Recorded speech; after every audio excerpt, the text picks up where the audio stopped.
Hello বন্ধুরা, আমি তনুশ্রী। তোমরা সবাই কেমন আছো? আশা করছি ভীষণ ভালো আছো। আর ফুড রেসিপিতে তোমাদের সকলকে স্বাগত। আজকে আমি তোমাদের জানাবো হিঞ্চে শাক সম্পর্কে। এই হিঞ্চে শাকের উপকারিতা কী, আর এই হিঞ্চে শাক কেমনভাবে বানিয়ে খেতে হয়। তো হিঞ্চে শাকগুলো আমাদেরই পুকুরের মধ্যে হয়েছিল, আর এগুলো আমি তুলে নিয়ে এসেছি। আর তোমরা দেখতে পাচ্ছ এই হিঞ্চে শাকগুলো কত সুন্দর হয়েছে, একদম তাজা সতেজ লাগছে। আর এই হিঞ্চে শাক সকলেরই খাওয়া উচিত, কারণ এই হিঞ্চে শাকের অনেক উপকারী গুণ আছে। তো এখন এই হিঞ্চে শাকগুলো আমি নিয়ে যাচ্ছি ধোবার জন্য, কারণ এই হিঞ্চে শাকগুলো পুকুরের মধ্যে হয়ে থাকে আর এতে অনেক পানা রয়েছে। তো এগুলো ভালোভাবে পরিষ্কার করে ধুয়ে নিতে হবে। এখন আমি এই হিঞ্চে শাকটা নিয়ে যাচ্ছি ধোবার জন্য। তো সব থেকে প্রথমে একটা বালতিতে জল নিয়ে নিয়েছি, আর এই হিঞ্চে শাকটা বালতির মধ্যে ছেড়ে দিলাম। আর এটা ভালোভাবে আমি ধুতে থাকলাম। এটা ভালোভাবেই ধুতে হয়, কারণ পুকুরের মধ্যে অনেক পানা আছে বা অন্য জিনিসও থেকে আছে। তো ভালোভাবে আমি শাকটা ধুয়ে নিচ্ছি। আর শাকটা ধুয়ে নেওয়ার পর এটা একটা আমি চুবড়ির মধ্যে তুলে নিচ্ছি।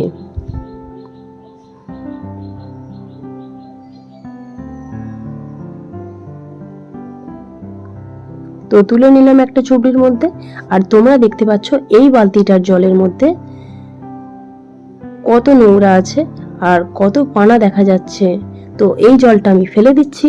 আমি আর একবার বালতিতে জল ভরে দিচ্ছি, আর ওতে হিঞ্চেগুলো ছেড়ে দিলাম আর একবার ধোবার জন্য। তো আমি আবারও হিঞ্চে শাকটা ধুয়ে নিচ্ছি, এবার চুবড়ির মধ্যে তুলে নিচ্ছি। আর শাকটা আমি এইভাবে ধরে নিচ্ছি। আর এগুলো আমি ছোট ছোট করে কুচি করে নেব। আমি বটিতে করেই কুচি করে নেব শাকটা। আমাদের বাড়িতে এখন অল্প লোকজন আছে, তাই আমি অল্প পরিমাণেই শাকটা বানাবো।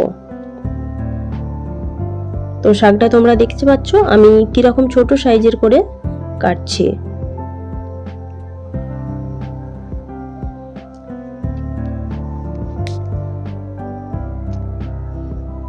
আর শাকটা কেটে আমি জলের মধ্যে রেখে দিলাম।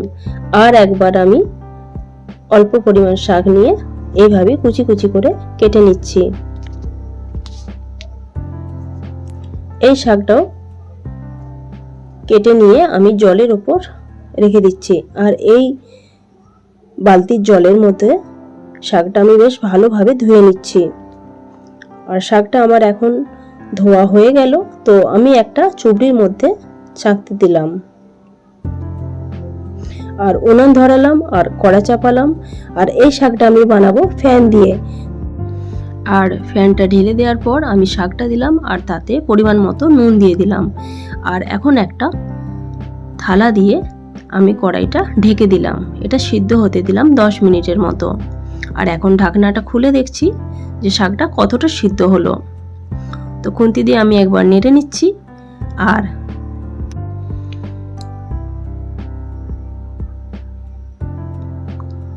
আমি একটু শাক নিয়ে হাতে করে দেখে নিচ্ছি শাকটা সিদ্ধ হয়েছে কিনা। হ্যাঁ, শাকটা আমার সিদ্ধ হয়ে গেছে। তো একটা চুবড়ির মধ্যে আমি ছাঁকতে দিলাম।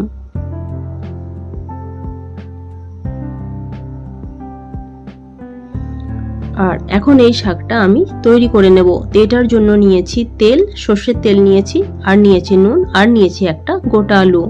তো এখন এই হিঞ্চে শাকটা হাতে তালুর মধ্যে নিয়ে আমি চিপে চিপে এর যে জলটা আছে সেটা আমি বের করে দিচ্ছি।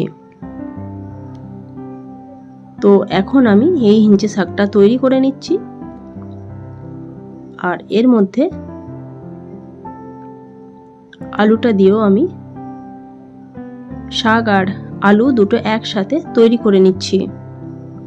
তো শাকটা আমার তৈরি হয়ে গেল, আর এটা আমি ভাতের সাথে সার্ভ করব। তো আজকের এই ভিডিওটা তোমাদের কেমন